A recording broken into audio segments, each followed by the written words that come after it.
Let me know if you guys can hear me now. See, this is why it's good to test these things out. All right. Hopefully that took care of that. Let me know if you guys can hear me. I apologize for that. Those of you who have not been following the news or our social media may not have heard about what the city of St. Paul is doing. All right, you guys can hear me now. Thank you. Appreciate that. You may not have heard what the city of St. Paul is doing, and that's what we're doing this video for. So I appreciate that. Audio just kicked on. Yeah, I needed to select. For some reason, the software that I'm using bounces around between which microphone it's going to use. 9 times out of 10, it starts off on the right one, and then of course the one time I don't check it, it's not. It doesn't start recording. So, that being said, Mr. Knudsen from Wilmer, thank you for checking in. We've got Andy from Wilmer as well. Oh, we've got Will. Oh, actually, I guess Mr. Knudsen's from Brainerd, and he was saying hello to Andy from Wilmer. Okay, got that. All right, so in a second here, I'm going to be breaking down what the city of St. Paul is doing and why we are threatening to sue them. Steve from New Prague, good to see you. I won't be answering questions while I'm in the middle of it. Reason is I'm going to cut this video into a shorter clip that we can use to push out. It's kind of a brief summary of why we're suing the city. But I like going live. I like you guys being a part of it. So you guys get to be here while I'm doing that. But feel free. I do have the chat open. Brian is there. I assume it's Brian, if not Nick, whoever's helping us out. We got a great team over at the Minnesota Gun Owners Caucus. If you have any questions or anything, pop it in the chat and I'll catch up to it after I kind of run through the little presentation here. If you have any comments, snarky comments too, those are always appreciated. But I will kick off here shortly with what will be a trimmed down video, just so that we can get that pushing out to people and help them understand what the city is doing and why we are suing them. So we're threatening to sue them. So far, they have every opportunity to avoid getting sued. And should they do that, it would be advisable for them, but we will cross that bridge when we get there. So I'll get us kicked off here in just a second, and appreciate you guys being here. Feel free to type those questions and comments in. All right, Rob Dorr, Vice President. Oh, got to start that over again. I'm not Vice President anymore. Bigger and better things. Rob Dorr, President of the Minnesota Gun Owners Law Center, General Counsel for the Minnesota Gun Owners Caucus. For those of you who have been seeing what the city of St. Paul is doing, you guys, some people are wondering, well, who's going to stop them? I'm here to tell you that we are. For those of you who haven't been paying attention, the city of St. Paul, Minnesota is planning on enacting an ordinance that would restrict firearms rights. We'll go over that here in just a second. We've got the ordinance listed here. I know the text is small, but they actually have a little side presentation that runs through this.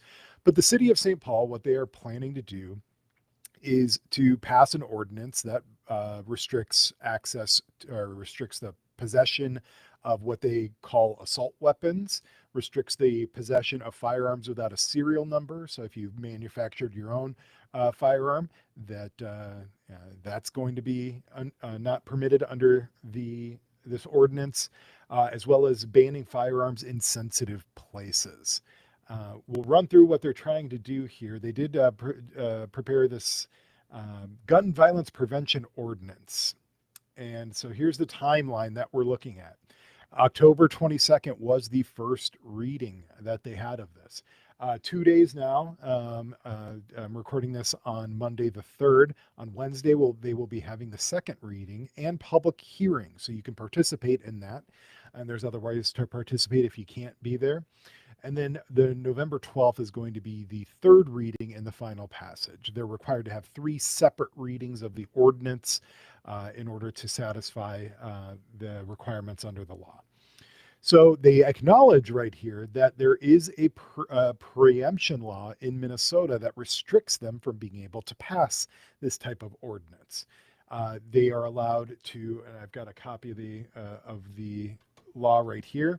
The legislature preempts all authority of a home rule charter or statutory city, including cities of the first class, so that's St. Paul, county, town, municipal ordinance, or government subdivision, any of its instrumentalities, to regulate firearms, ammunition, or their respective components to the complete exclusion of any order, ordinance, or regulation by them, except that they can do two things. They can do two things under the law. One is that they can regulate the discharge of firearms. So cities and counties can determine what parts of the city or county, if anywhere, you're allowed to discharge firearms, either for hunting, target shooting, things like that, or they can adopt laws that are identical to state law. And I put a nice big red box around this because this part's going to be important here in a little bit. So they recognize that this law exists. So this isn't ignorance. They do understand that this law exists. They're building upon their safe storage ordinance, which they passed in 2023. Fun fact, though, they're yet to enforce that. They worded that one in a very clever way to kind of evade a lawsuit to the point where it really only becomes a very clear legal path of victory once they enforce it, once somebody actually has the law impressed upon them. And they haven't done that yet. There have been 0 people convicted under this ordinance. So we have nobody to bring forth a claim that the ordinance is void. This ordinance is a little bit different, and we'll cover that coming up here. So here's what they seek to do according to the proposal here: to ban the possession of assault weapons within city limits, ban large capacity magazines and binary triggers within city limits. Those of you guys who don't recall, the state did pass a binary trigger ban. We sued and got that law overturned in state court. Require all firearms to have a serial number and prohibit untraceable ghost guns, because it makes complete sense that if you privately manufacture a firearm and then you take this Sharpie right here and then you write on there FUNFA,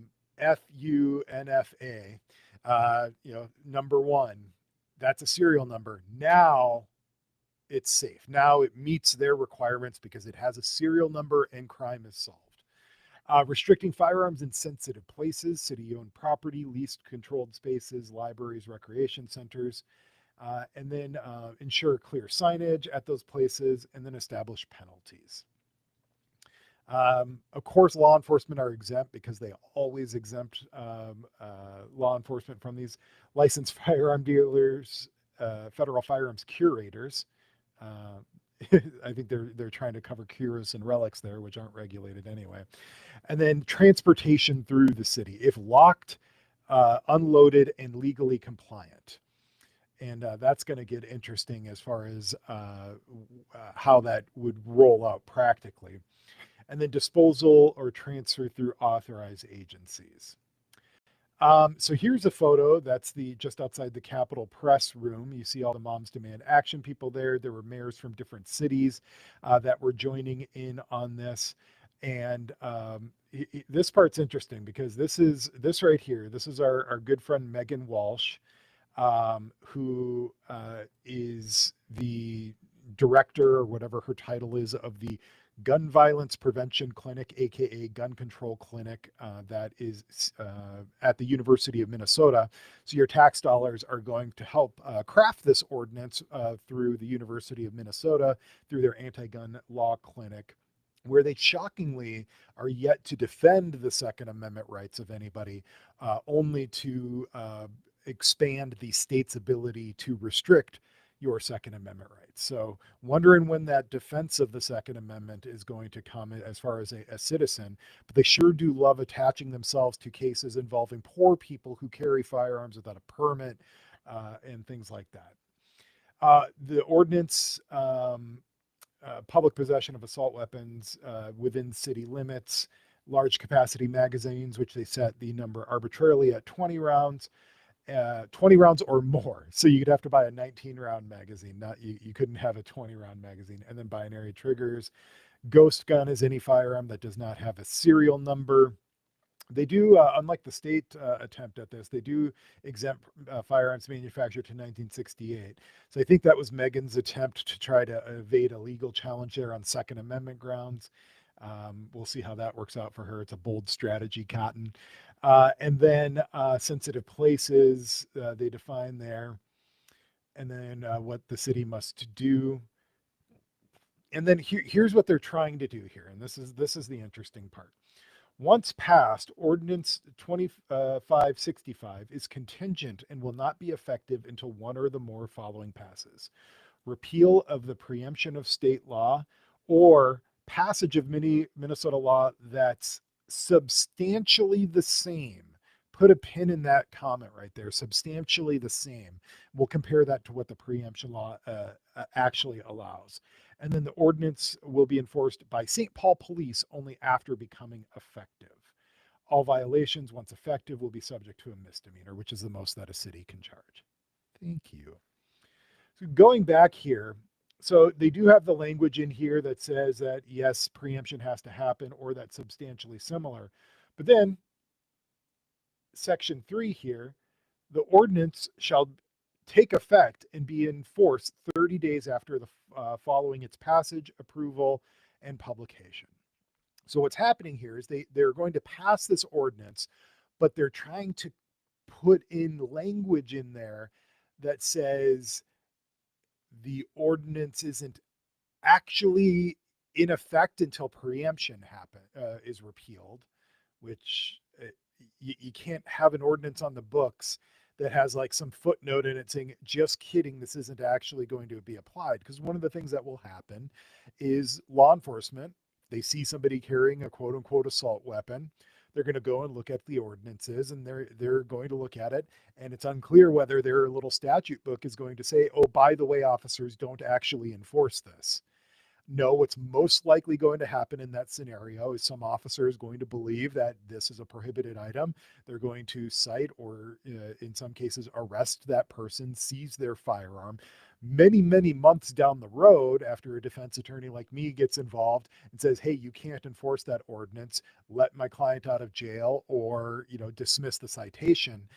After all of those harms have already happened to you, maybe then it's dismissed. But how much of that infringement is going to have already happened? A lot of it.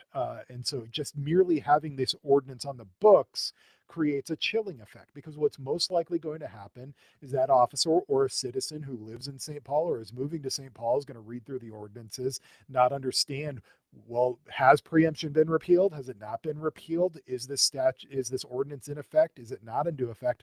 It's going to alter their conduct. In legalese, we call that chilling your conduct. Things that you would normally feel free to do, you're going to feel apprehensive about doing it because of the existence of this ordinance. So that's one of the challenges, and one of the things that makes this statute vulnerable to challenge. Another thing that we talked about the substantially similar, right? Now let's go back to that to 471 to 633 and see, does this say substantially similar when we're talking about letter B here? A government subdivision may adopt regulations identical to state law, not substantially similar, identical to state law. So they're preemptively writing this language, and then they're saying we can enforce it once it's substantially similar. Now, who gets to decide what substantially similar is? Seems like the St. Paul police get to do that. And, police officers, it's a great honorable profession. I know many police officers. I worked in law enforcement. I've graduated, with degrees in law enforcement and a degree in criminal justice. Many, many honorable police officers, they are not experts on the law. They are not going to understand the nuances, and how are they going to be in the position of identifying whether a law passed by the legislature is substantially similar. No, the reason for that is that 471-633 is really clear here that the regulation needs to be identical to state law, because that prevents confusion. So there's another reason that this is vulnerable to challenge. But the biggest reason is this part right here that's in red. Local regulation inconsistent with this section is void. So this is preemption. Preemption is what happens when a governmental unit establishes authority.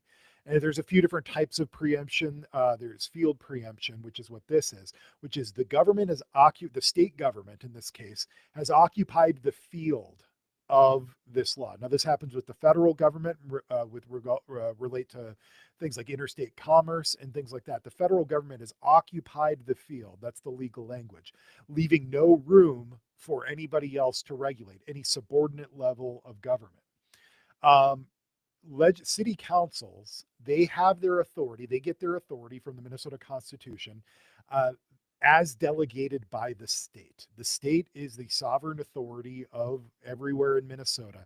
Cities are granted levels of authority that are granted to them in the Constitution of Minnesota and in the statutes of the state to regulate certain things. Like a city, for example, can't say, "Oh, you don't need seatbelts in this city," because that's preempted by the state law. State occupies the field of that, and the state law requires that you have seatbelts.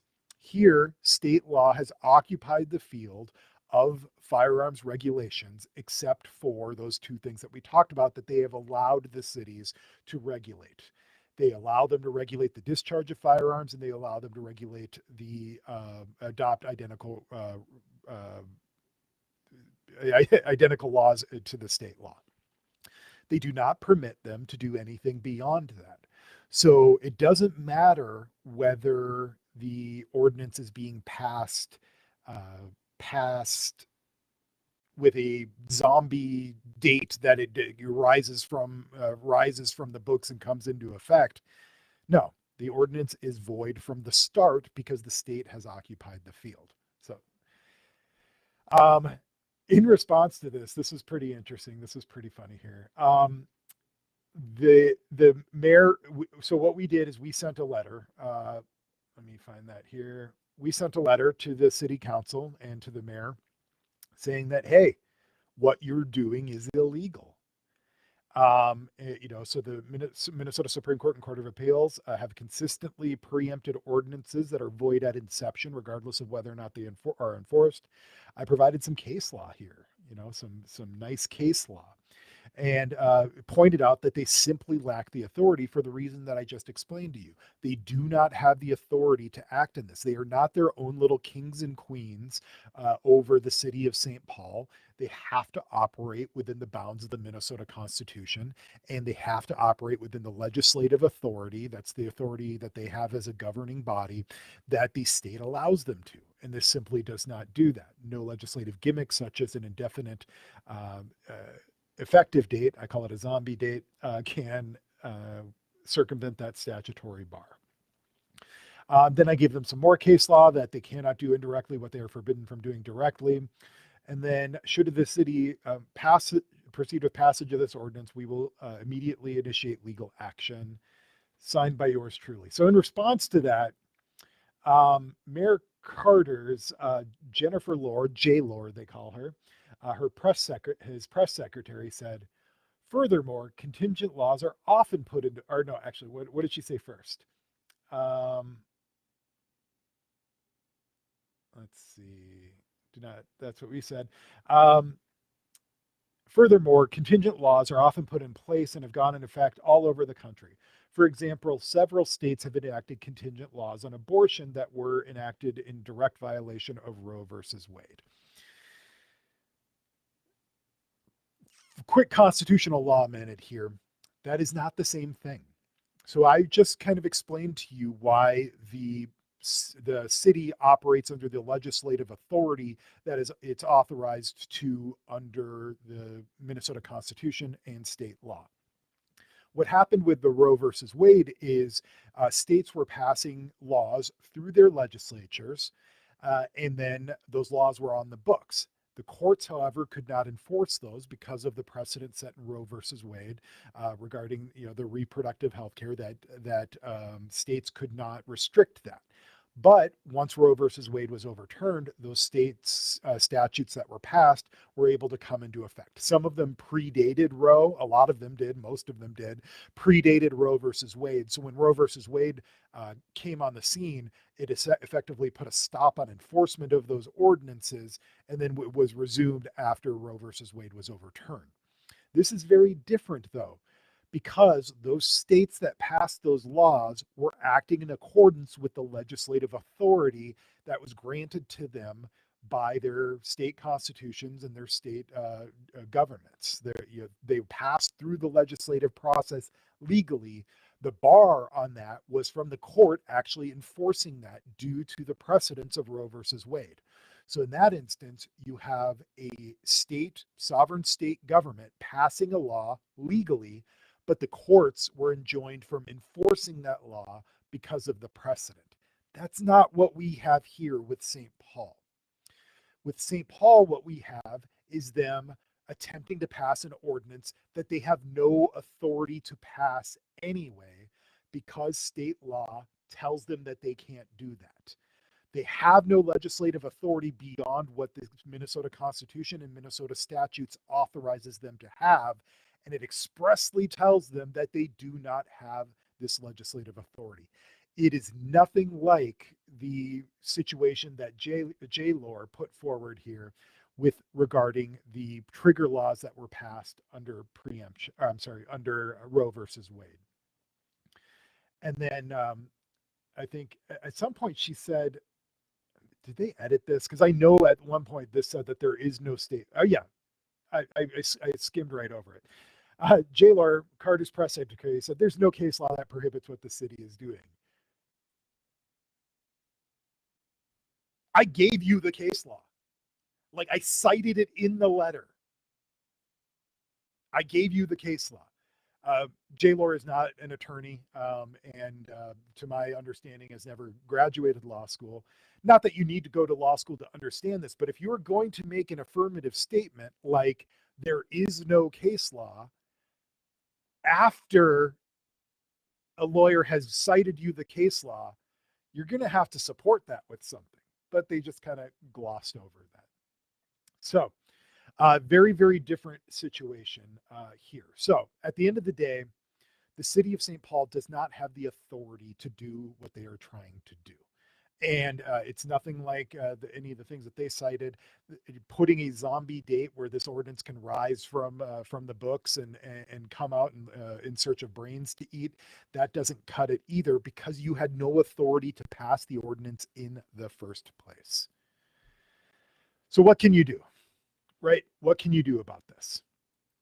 First off, what I would appreciate you guys doing is if you go over to our website, gunowners.mn. Let me find that here. We do have a petition here, so I will put up the website. If you go right to our homepage, gunowners.mn, you scroll down right here in the Take Action Now. There's a petition that you could do. Just fill out this information. It'll send it directly over to the St. Paul City Council. We do have some language in here. I highly recommend that you replace this with your own language. If nothing else, just put in your info and hit send. That's better than nothing. But put in something like there. I enjoy St. Paul. I participate in the state. I go to the state capitol. I participate in the legislative process there, and I don't want to be criminalized for conduct that you have no authority to pass. So that's the first thing you can do. The second thing that you can do is make a donation. Lawsuits cost money. I understand that times are tough for everybody, and it's a little bit difficult to do that. But everything about a lawsuit costs money. It costs money to file the lawsuit, costs money to hire process servers. Sometimes we have to farm out some work to other attorneys in order to help support the lawsuit. All of that costs money. And the best thing is if you click right here, Gun Owners Legal Fund, this is a tax deductible donation. So after you make this donation, you can take it off on your taxes, reduce your overall tax liability, and we will literally sue your government. So not only are you getting, reducing the amount of money the government's going to take from you, that money going to us means that we're going to sue the government for you. And I think that that's pretty awesome. And then finally, what you can do is I will show you guys here. It looks like I've got that. Over here, the city of St. Paul, they've got a website up for their ordinance. And so that's where I was just reading the text here. But over here, if you go over to public comments, you can actually leave a public comment here. And right now there's 6 comments in there. Those are rookie numbers. We got to pump those up. I created a shortcut here. So you can go and you can just Google the ordinance or whatever. But if you want to be really quick about it, sp.2alaw.org. So type that in. Let me make sure that works as I'm doing this here. That should bring you right over to that page with the public comments, and you can add in your own new comment there. I want to see that page full of opposition to this. So please, please, please head over there. If nothing else, just pump up those numbers and get some comments in there. I did find this somewhat entertaining that the St. Paul mayor, Melvin Carter, has said that he is going to need to to increase his budget to $887 million, and then have a 5.3% property tax levy. So clearly the city of St. Paul is not swimming in money. Now, we pointed this out to the media when we were asked, and they actually asked for Councilwoman Necker's response to this. And that response is as follows. We said that we told the reporter that we would sue them if they attempted to pass this ordinance, and that every dollar stolen from defending an illegal ordinance is money that is stolen from actual public safety concerns, public safety. This was Councilwoman President Necker's response. We'll only have to spend public money defending this if gun owners decide to sue the city. If they want to save taxpayer dollars, they can simply avoid suing us.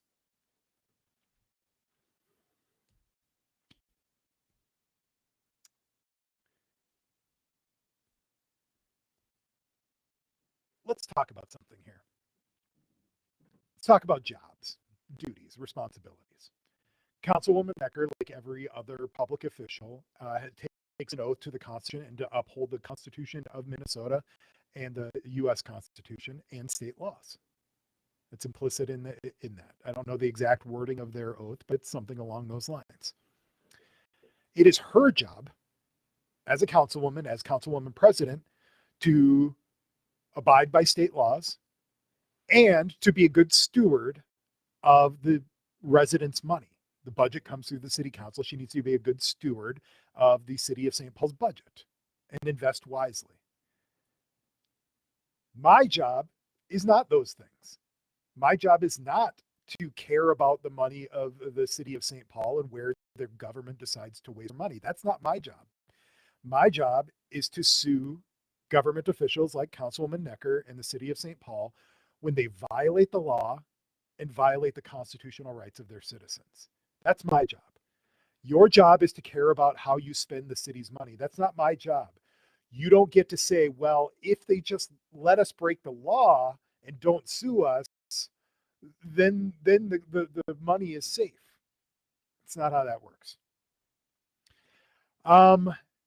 Funny thing, I don't have the video clip lined up, but we do have it on our social media. There is a mayor's race going on right now. Mayor Melvin Carter's up for re-election. One of the opponents is Representative Herr, who's in the Minnesota House, who's also a Democrat. They're both Democrats. You're not going to get a Republican elected in the city of St. Paul. But she actually pointed this out to Mayor Melvin Carter during the debate. She pointed out that this is super performative. She actually said that the ordinance is super performative because it can't be enforced. And she said, why is the city of St. Paul's attorney's office, which is the budget has already grown, they're suing the federal government, they're suing Donald Trump. Why are we going to make them defend an ordinance that you don't even want to enforce? Well, they want to enforce it, that they can't enforce. That's what she's asking them. Why are we going to spend all of our taxpayer money to go and defend in court an ordinance that the ordinance itself says can't go into effect? Why not just wait and see when preemption ends, then pass the ordinance? Well, that would be legal.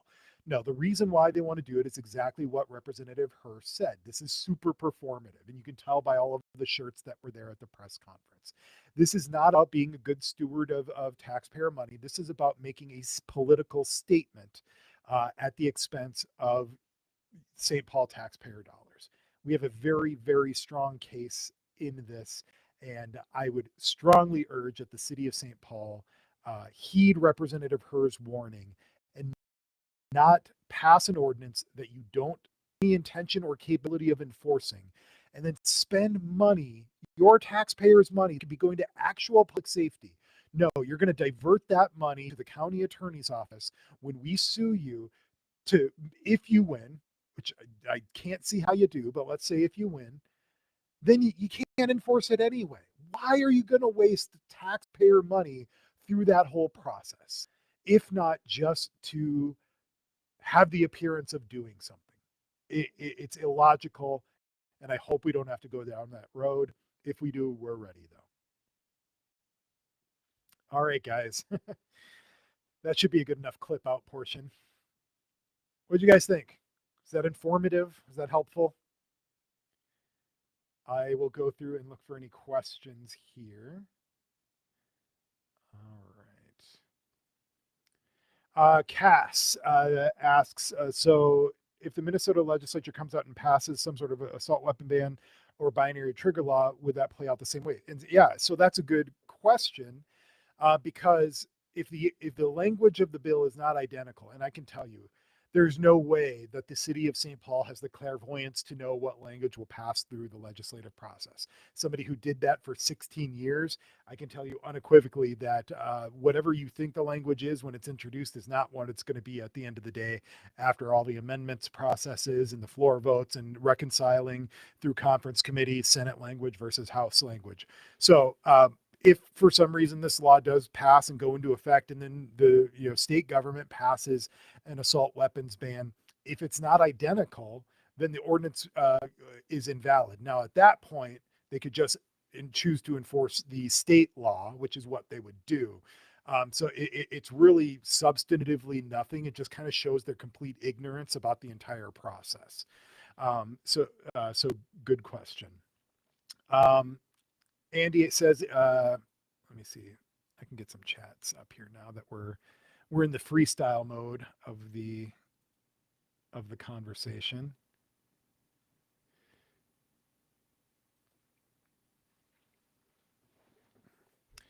So she's so concerned about saving taxpayer dollars, she could easily not waste our tax dollars by promoting this nonsense in the first place.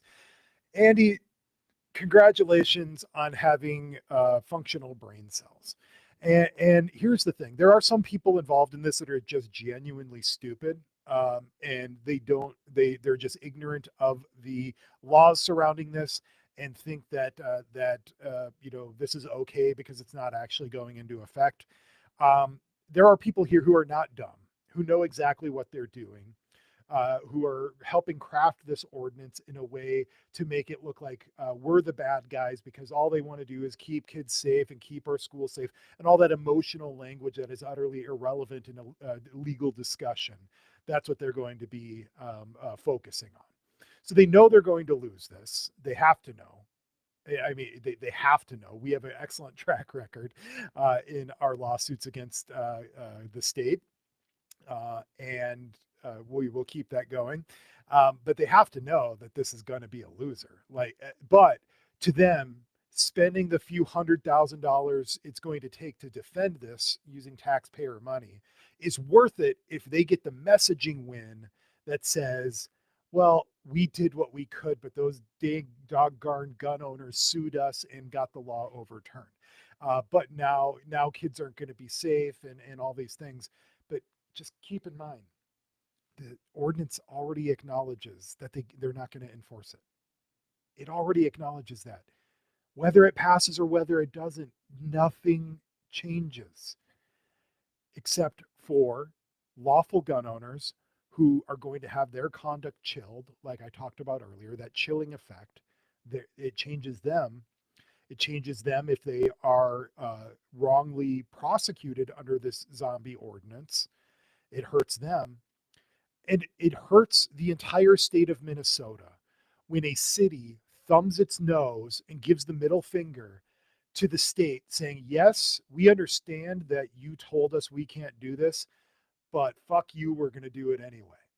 That hurts everybody in the state when cities and city councils and county governments are acting like little kings and little queens when over their cities, when they're more realistically just homeowners association presidents on a power trip.